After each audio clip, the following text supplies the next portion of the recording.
अस्सलाम नाजरीन, आपका मेज़बान इजाज़ राजा इशू टुडे के साथ हाज़िर है। नाजरीन, जैसा कि आप जानते हैं, जो पिछले दिनों बजट आउट हुआ, इसमें रियल स्टेट सेक्टर के लिए काफ़ी इकदाम किए गए। गवर्नमेंट ने कुछ टैक्सों में भी कमी की है, लेकिन पिछले काफ़ी अरसे से ये शोबा काफ़ी ज़वाल पजीर था। तो क्या गवर्नमेंट ने जो टैक्सों में कमी की है रियल स्टेट सेक्टर को उठाने के लिए, क्या ये काफ़ी हैं, या गवर्नमेंट को मज़ीद इस पर क्या इकदाम करने चाहिए? इसी सिलसिले में गुफ्तगू करने के लिए आज हमारे साथ हैं मोहम्मद रिजवान अमीर साहब, CEO हैं पाकिस्तान प्रॉपर्टी के। उनसे आपकी मुलाकात करवाते हैं और जानते हैं कि वो इस बारे में क्या कहते हैं। अस्सलाम वालेकुम रिजवान साहब। रिजवान साहब, सबसे पहले मुझे ये बताएं सर, ये गवर्नमेंट ने जो टैक्सों में कमी की है, आप क्या समझते हैं रियल एस्टेट सेक्टर को उठाने के लिए ये काफ़ी हैं? सर हकीकत में अपनी बताऊं तो सबसे बड़ी प्रॉब्लम ये है कि रियल एस्टेट इंडस्ट्री जो है हमारी हुकूमतों जितनी भी हुकूमतें आई हैं, सब हुकूमतों को ये समझना चाहिए कि अल्हम्दुलिल्लाह रियल एस्टेट इंडस्ट्री के साथ कम से कम 25 से 30 इंडस्ट्री जो हैं वो अलाइड हैं। और सबसे बड़ा ये शोबा है जो मजदूर को तोक़े देता है, इन्वेस्टर को तोक़े देता है। पाकिस्तान के अंदर सबसे बड़ा जो सरमायाकारी लेके आता है वो रियल एस्टेट इंडस्ट्री है। और रियल एस्टेट इंडस्ट्री को बदनसीबी से 2-3 साल से नज़रअंदाज किया जा रहा था। IMF की पॉलिसी को देखें या मुल्क के हालात की इस टाइम प्रॉब्लम्स को देखें या हमारे मुल्क के अंदर सरमायाकार अगर कोई भी है, सबसे पहले जो सरमायाकारी आती है आपकी रियल एस्टेट के अंदर आती है। अल्हम्दुलिल्लाह आपको इस बात का इल्म है कि अल्हम्दुलिल्लाह 1.5 करोड़ हमारे ओवरसीज पाकिस्तानी हैं। वो पैसा जो है वो सारा के सारा जो बाहर से आता है वो हमारा इसी रियल एस्टेट के अंदर जाता है। और इसी तरह ये जो रियल एस्टेट इंडस्ट्री है ये एक समुंदर है। इसके अंदर आपको जितनी भी 25 से 30 इंडस्ट्री इसके साथ अलाइड है, जैसे कि हम हर शोबे को देख लें इसके साथ मुंसलिक है। तो अल्हम्दुलिल्लाह अगर ये इंडस्ट्री चलेगी तो बहुत सारे शोबाजात चलेंगे और पाकिस्तान की इकॉनमी जो है सबसे बड़ा जो इस टाइम हमारी हुकूमत के अंदर सबसे बड़ा जो रेवेन्यू आपको जनरेट करके देती है वो आपका रियल एस्टेट सेक्टर होता है। तो रियल एस्टेट सेक्टर को सब्सिडी देनी चाहिए। जिस तरह हमें उम्मीद थी कि रियल एस्टेट के अंदर बहुत बड़ा इस टाइम बूस्ट आएगा, लेकिन उस तरह आया नहीं। लेकिन अल्हम्दुलिल्लाह फिर भी हम अल्लाह की ज़ात से बड़ी उम्मीद रखते हैं कि ये जो हमारी इस हुकूमत ने हमें कुछ रिलीफ दिया है इन्वेस्टर हज़रात के लिए, रेंटर हज़रात के लिए, और इस बेसिक जो परचेज़र जो है हमारा उसके लिए बड़ा फ़ायदेमंद है। जो इन्वेस्ट पहले दफ़ा करना चाह रहा है उसके लिए काफ़ी ज़्यादा टैक्स के अंदर छूट देगी। जैसे कि आपको पता है इस्लामाबाद के अंदर सबसे बड़ा, हम क्योंकि इस्लामाबाद से रिलेटेड है, हम इस्लामाबाद के अंदर काम करते हैं, तो इस्लामाबाद के अंदर सबसे बड़ा जो इसमें प्रॉब्लम था वो आपकी स्टाम्प ड्यूटी थी, जो कि 4% थी। तो स्टाम्प ड्यूटी को ख़त्म करके 3% कमी की गई और आपको 1% पे ले आए। इस तरह आपका अफियाल का जो रूटीन का टैक्स होता था, जो 25,000 का टैक्स था वो होता था 3%, उसको उन्होंने 1.5% वहाँ से कम किया। तो ये बड़ी भी कामयाबी है अल्हम्दुलिल्लाह। इस टाइम अगर देखा जाए तो 4.5% के हमें रिलीफ मिला है, तो बहुत बड़ी अमाउंट होती है।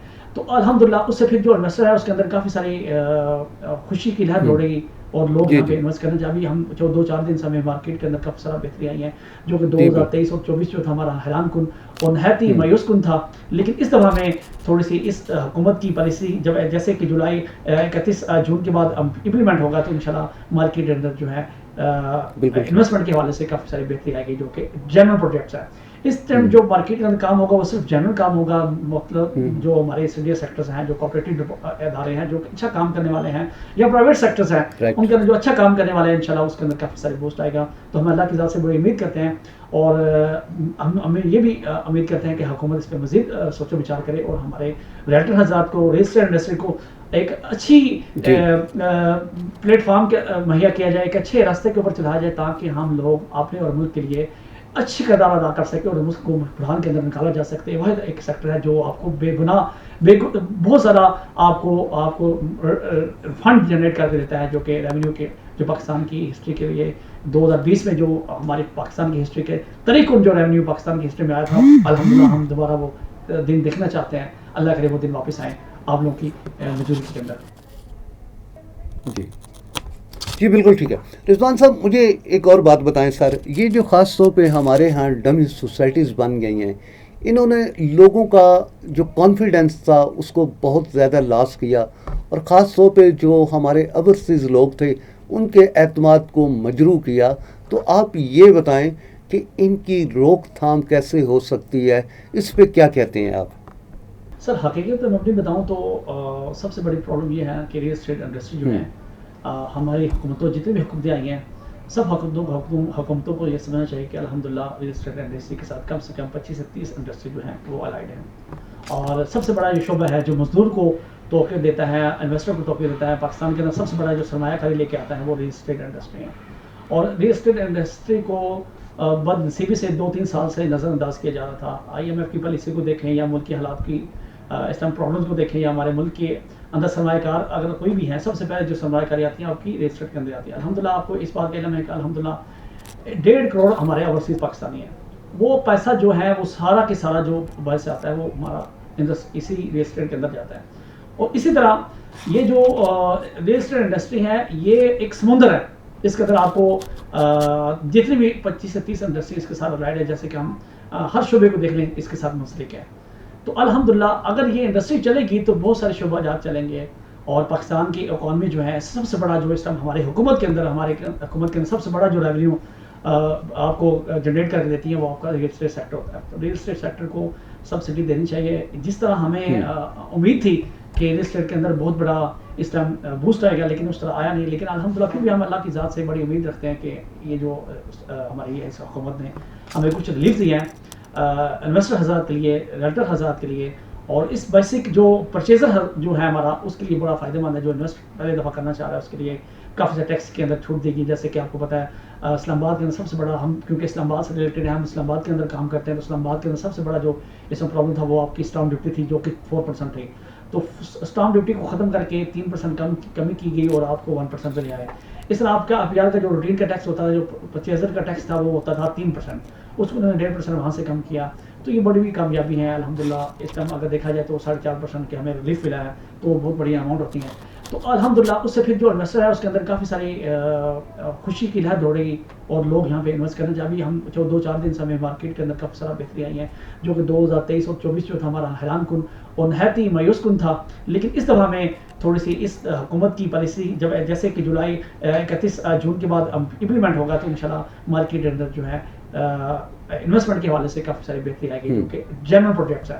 اس ٹائم جو مارکیٹ کے اندر کام ہوگا وہ صرف جنرل کام ہوگا. مطلب جو ہمارے سیریس سیکٹرز ہیں، جو کوآپریٹو ادارے ہیں جو اچھا کام کرنے والے ہیں، یا پرائیویٹ سیکٹرز ہیں ان کے اندر جو اچھا کام کرنے والے ہیں انشاءاللہ اس کے اندر کافی سارے بوسٹ آئے گا. تو ہم اللہ کی ذات سے بڑی امید کرتے ہیں اور ہمیں یہ بھی امید کرتے ہیں کہ حکومت اس پہ مزید سوچ و بچار کرے اور ہمارے ریلٹر حضرات کو، ریل اسٹیٹ انڈسٹری کو ایک اچھی پلیٹ فارم مہیا کیا جائے، ایک اچھے راستے کے اوپر چلایا جائے تاکہ ہم لوگ اپنے اور ملک کے لیے اچھی کردار ادا کر سکے اور ملک کو بحران کے اندر نکالا جا سکتے. واحد ایک سیکٹر ہے جو آپ کو بے گناہ بہت زیادہ آپ کو فنڈ جنریٹ کر کے دیتا ہے، جو کہ ریونیو کے جو پاکستان کی ہسٹری کے لیے 2020 میں جو ہماری پاکستان کی ہسٹری کے طریقوں جو ریونیو پاکستان کی ہسٹری میں آیا تھا، الحمدللہ ہم دوبارہ وہ دن دیکھنا چاہتے ہیں. اللہ کرے وہ دن واپس آئیں آپ لوگوں کی موجودگی کے اندر. ٹھیک.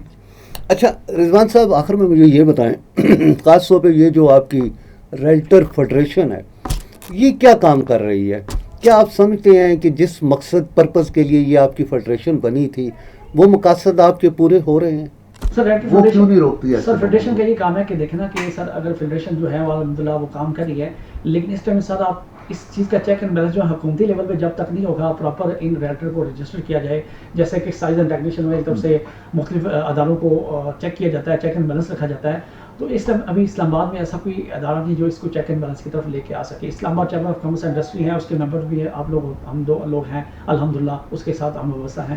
لیکن اس کا فلٹریشن کا سب سے بہترین انداز ہے کہ آپ جن اداروں کو ساتھ دیکھ رہے ہیں، جیسے کہ میں 2-3 پروجیکٹ کا بڑا اچھا کام کرتا ہوں الحمدللہ. وہ پروجیکٹ جو ہے الحمدللہ اسلام آباد کے اندر ایک نامور پروجیکٹ ہے، کوآپریٹو ڈپارٹمنٹ ہے، کوآپریٹو ادارے ہیں، تمام اداروں سے اپروڈ ہے، ہم اس کا کام کرتے ہیں الحمدللہ. اس کے علاوہ ہم کہیں بھی کام نہیں کرتے، چاہے خوشی ہو چاہے غمی ہو، فائدہ ہو یا نقصان ہو، ہم اسی کے اندر کام کرتے ہیں.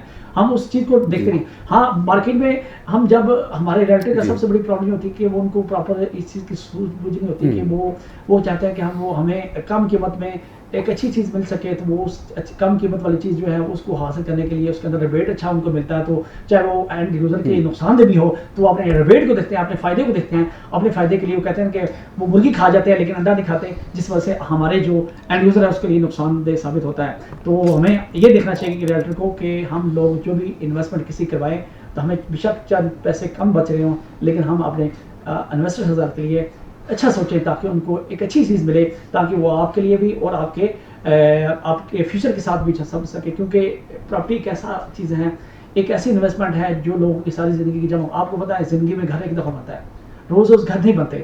تو ساری زندگی کی जमा पूंजी जो है हमारी एक आवाज़ के ऊपर लोग लगा देते हैं। जब वो गलत चीज़ की तरफ लगाएंगे, आपकी आवाज़ के ऊपर लगाएंगे, आप गलत उसको गलत बयान के साथ करेंगे या गलत जगह इनकी इन्वेस्टमेंट कराएंगे, तो आपके लिए भी तबाही है और अगले बंदे के लिए तबाही है, और आपकी आखिरत भी खराब है। उस बंदे की तो जंग गई, लेकिन आप भी किसी मौके पर कामयाब नहीं हो सकते। आप देख सकते हैं कि इस टाइम मार्केट में 80% जो हमारे रियल्टर थे वो फिल्टर हो चुके हैं, वो भाग चुके हैं मार्केट से, जो अनप्रोफेशनल थे। तो इस तरह हम जनरल लोग जो अभी भी बैठे हुए भी काम कर रहे हैं, अल्हम्दुलिल्लाह। अभी हम मतलब बुरा वक्त था, हम काम कर रहे हैं, जब अच्छा वक्त होगा तब भी काम करेंगे। हुकूमत को एक पॉलिसी बनानी चाहिए, हुकूमत को एक real estate industry and regulatory authority बनानी चाहिए, जो कि तमाम तर अदारों के साथ वाबस्ता हो, तमाम तर। फिर वहाँ पे अगर ये रेगुलर अथॉरिटी बन जाती है तो फिर आपको कोई नुकसान नहीं होगा। फिर हुकूमती लेवल पे एक अच्छी उनके साथ रुझान बनेगा, और लोगों को किसी वाले से कोई वेरिफिकेशन करनी है, किसी वाले से आपको इन्फॉर्मेशन चाहिए तो बआसानी मिल सकती है। इस तरह हमारे पास इस तरह कोई अदारा नहीं कि जो इस रियल एस्टेट इंडस्ट्री को रेगुलेटरी तौर पे माने या इसको। अब ये है कि हमें इस बात में मुश्किल हाल में है कि हमें इस चीज़ को देखना चाहिए। ये दिन आ चुका है, वक्त आ चुका है जब हमने बुरा वक्त देखा, बहुत सारे मसाइल बने, बहुत सारी टेंशन बनी, तो इन टेंशन को मजीद आगे आने वाले वक्त ना बने, तो हमारी हुकूमत को भी सोचना चाहिए। इस इंडस्ट्री को हमें अल्हम्दुलिल्लाह रेगुलेटरी अथॉरिटी की तरफ लेके आना चाहिए, जैसे बाकी मिनिस्ट्री है, बाकी डिपार्टमेंट है, बाकी अदारे गवर्नमेंट ने बनाए हुए हैं, इसको भी एक अदारे की तश्कील दे के इसको एक अच्छी रायास पे लगाना चाहिए। रिजवान साहब, थैंक यू वेरी मच, बहुत शुक्रिया आपका कि आपने हमें टाइम दिया। नाजरीन, आपने रिजवान अमीर साहब की बात सुनी। इनका यही कहना है कि ये गवर्नमेंट को अप्रिशिएट कर रहे हैं कि चलें, उनकी बहुत मेहरबानी है कि जो उन्होंने रियल एस्टेट सेक्टर को कम से कम इतना तो एडवांटेज दिया या इतनी सहूलियात दी, और ये उम्मीद रखते हैं कि आने वाले वक्त में रियल एस्टेट सेक्टर दोबारा इंशाल्लाह अपने कदमों पे आ जाएगा और ज़िंदा होगा। और ये वो वाहिद सेक्टर है जो वाकई पाकिस्तान की इकॉनमी में एक नुमायाँ किरदार अदा करता है। रिजवान साहब, अगेन आपका बहुत शुक्रिया। नाजरीन, इसी के साथ ही मुझे भी इजाज़त दीजिएगा। अगले प्रोग्राम में फिर आपसे मुलाकात होगी, तब तक के लिए अल्लाह हाफिज़।